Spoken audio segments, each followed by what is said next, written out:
After almost 20 years, the Pirate Party has become a well-established force in Czech politics, with the Czech Pirates having first emerged out of the international pirate political movement of the mid-2000s. This was when a bunch of young online activists ended up creating several local versions of the party across Europe and the Americas, with the movement having first started as a reaction against the arrest of the Swedish co-founders of the Pirates Bay for copyright infringement. This because, as a file-sharing website, the Pirates Bay allowed people to share and illegally download thousands of popular songs and movies for free. Now, the first pirate party was founded in Sweden in 2006, and growing up as a kid, I remember the Pirates Bay being on the TV news a lot, as it was one of the many anti-establishment protest movements that began in and around the financial crisis of the late 2000s, with the other major protests being Occupy Wall Street, as well as the Tea Party movement, with each of these groups emphasizing the role of the individual against large institutions. For Occupy Wall Street, their enemies were the big banks. For the Tea Party movement, it was a government led by Democratic President Barack Obama. And for the Pirates Bay, it was the large Hollywood studios and record labels. However, despite a lot of popular support and media attention, because the pirate movement was so decentralized, lacking any formal leaders or structure, almost all of the parties failed to get any of their candidates elected or maintain any long-term support. For example, in the US, even though there are about 500,000 elected positions a person could hold, currently, there are only 2 elected pirates, with both of them holding relatively minor positions in local government. As a result of this, the pirates have remained a very fringe political movement in most of the world, with there really only being 3 countries where they succeeded in becoming a formal political party, this being Iceland, Luxembourg, and the Czech Republic. Now, as an international and largely online political movement, these parties were all unified by the fact that they were interested in challenging old copyright and intellectual property laws, due to the internet making it much easier to share and spread information online. However, in order to establish a more local base of support, each of these individual parties began adopting political positions that were unique to each country. For example, in Iceland, the party challenged the old blasphemy laws and supported decriminalizing drugs. In Luxembourg, the party wants to rework the income tax system and reform childcare. And in the Czech Republic, the party wants to make it easier to build more housing and are very supportive of gay rights. Now, the Czech pirate movement originally began in 2009 on an internet forum started by a tech entrepreneur, Juhani Junkala, with the party soon expanding to other social media sites such as Facebook. As a result of this, many early supporters of the party were in their early 20s and 30s and largely worked in IT. With the Pirate Political Forum soon becoming the central hub where the supporters would gather to debate politics and organize. However, despite having around 10,000 supporters during this time, the Pirates would end up getting less than 1% of the vote during the 2010 elections for parliament. This because, since most of the political activism was done on social media, outside of a core group of online supporters, the Pirates failed to get much support from the general public. Party organization was also very weak, with several early pirates describing it as more of a close group of friends rather than a formal political movement, with the pirates failing to find effective leaders and enough candidates to run in these early elections. The original creator of the Pirate Forum, Juhani Junkala, didn't want to become leader, and the first pirate chairman, Kamil Horky, eventually ended up leaving the party due to political differences. Also, as a result of being seen as a protest movement and limiting their main concerns to digital copyright, intellectual property, and free speech on the internet, they failed to raise any major economic, social, or foreign policy issues that might bring in a more diverse group of voters to the party. Now, like many other pirate groups, this probably would have been the end of the party in the Czech Republic. However, the Pirates would get another opportunity when the ACTA protests broke out in 2012. ACTA, or the Anti-Counterfeiting Trade Agreement, was a treaty that was made between multiple countries in an attempt to protect intellectual property rights online.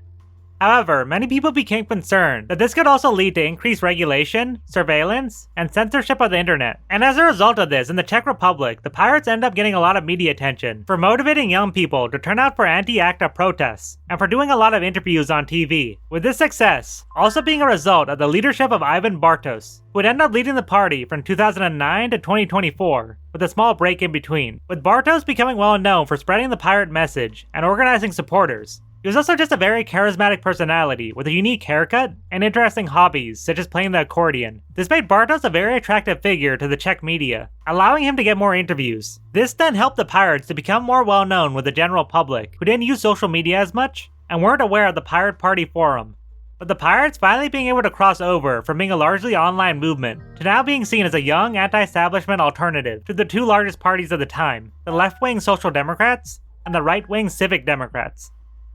Now, the Pirates were able to use this momentum to finally get a candidate elected to the Czech National Senate in late 2012. However, this is also a unique situation, as their candidate, Libor Michalek, was already very well known in the Czech Republic for exposing government corruption, and along with the Pirates, he also had the endorsement of two parties, the Christian Democrats and the Greens. With support for anti-establishment and anti-corruption parties like the Pirates increasing in 2013 due to the collapse of the Czech governing coalition and the resignation of the Civic Democrat Prime Minister, Peter Nečas. This was because the police had arrested the Prime Minister's girlfriend, who was also his chief of staff, for using the military to spy on the Prime Minister's soon-to-be ex-wife, with Nečas himself facing allegations of corruption and bribery, as it was discovered that he had apparently made deals with 3 members of parliament, where in exchange for them leaving government, he promised to give them jobs in state-owned companies. Now, the Pirates would continue to be successful when they got about 2.6% of the vote during the 2013 parliamentary elections. And despite not getting any of their candidates elected, this was a major turning point for the Pirates, because in the Czech Republic, there's public funding for political parties, with the Pirates finally being able to qualify for some money to help grow their party. However, this financial support also led there to be new tensions in the party, with some members wanting to stick to the more informal activist approach from the early days of the pirate protests, while others wanted to make the Pirates a more effective political force, becoming much more organized and professional, with this faction wanting to set up pirate offices and centers across the country, hire paid staff, as well as bring in policy experts to help them with legislation. And when the Pirates eventually received about €500,000 from the Czech government, the party decided to go with the second approach, with the Pirates setting up several centers across the country so party members could come together, build a sense of community, and begin organizing in person. This also helped the party become more accessible to a more diverse group of people who might not be focused on internet issues. As a result, this brought in several new members to the party. This would include academics, teachers, lawyers, as well as white-collar office workers. However, a large number of Pirates still continue to be from the IT sector. Now, following in the tradition of other political parties, the Pirates began establishing a formal membership program, as well as forming a youth wing called the Young Pirates, with the requirements to become a party member being having help with at least one election campaign, being open to answering questions about themselves on the Pirate Party forum, and meeting with a local branch of the party to see if their beliefs align with the Pirates. This is followed by a 3 to 6 month waiting period to see if candidates can get along with other members and are actually serious about helping the party, with this lowering the total number of party supporters from around 10,000 in 2009 to only 4,000 by 2017. However, while the number of members became much smaller, the party was able to make sure these remaining members were much more active and committed to helping the Pirates get elected. The Pirates also began adopting economic and social policies, such as being pro-NATO, pro-European Union, increasing the minimum wage, and the creation of a minimum pension, with this helping to expand their base of support even further. And as a result of building up this base of support for several years, the Pirates saw their most successful election campaign yet in 2017, when they were able to get 10.8% of the national vote, electing 22 candidates to the Czech parliament, with the Pirates having a lot of support from largely young, single voters who were less than 35 years old, first-time voters of all ages, as well as people who didn't feel connected to establishment politics. This stands in contrast to other parties, whose supporters tend to be much older, with the Pirates also being the most popular political party among Czech teenagers in 2017. Several reports also noted that the Pirates seemed to do well in areas of the country that were once dominated by the center-right Civic Democratic Party. This success was then followed by another one in 2018, when during the local elections in the largest city and capital of Prague, the Pirates came in second place, winning 13 out of 65 seats on the city assembly, with the assembly then going on to elect a pirate, Zrenja Behajip, as the new mayor. And after the European parliamentary elections, the Pirates joined the Green European Free Alliance, which is largely made up of Green parties, as well as Volt, a progressive pro-European movement that wants to form a European federation. And finally, during the regional elections in 2020, the Pirates were able to increase the number of councillors across 13 different regional governments, as well as Prague, from just 5 to 99.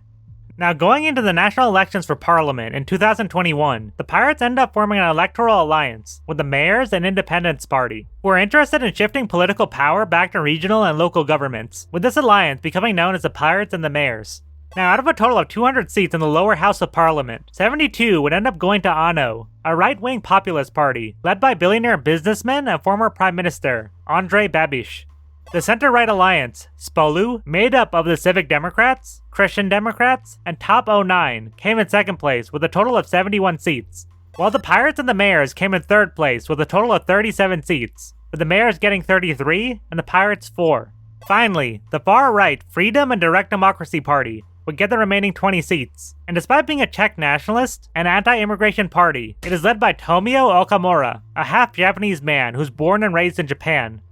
With the Pirates and the Mayors soon forming a coalition government with Spolu, and although they only had 4 members in parliament, the Pirates were given 3 of the 17 positions in the cabinet, including the Ministry of Legislation, the Ministry of Foreign Affairs, and the Ministry of Regional Development, with Ivan Bartos even being made Deputy Prime Minister of Digitization.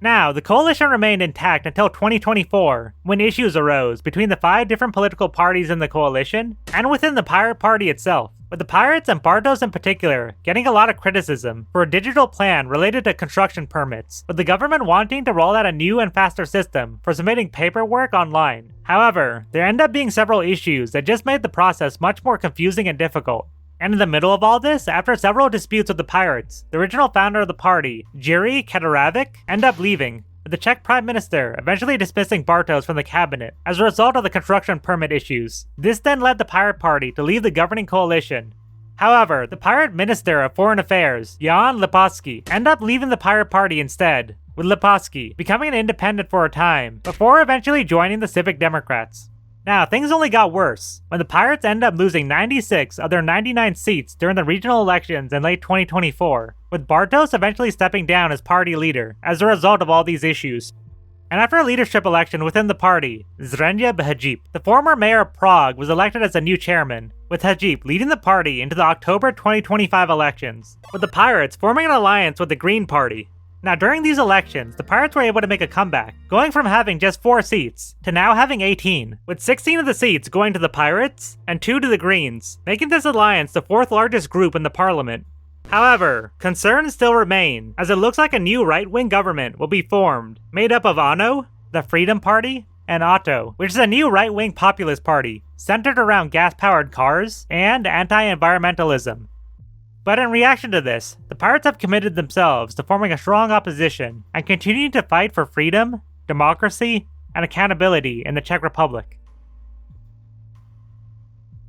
Thank you for watching this video, and I hope to see you next time. If you'd like to have early access and give feedback on this type of content, please consider joining the Patreon. And as always, thanks so much to my patrons, Untroid, NMS, and DC. Thank you so much for the support you have given me so far.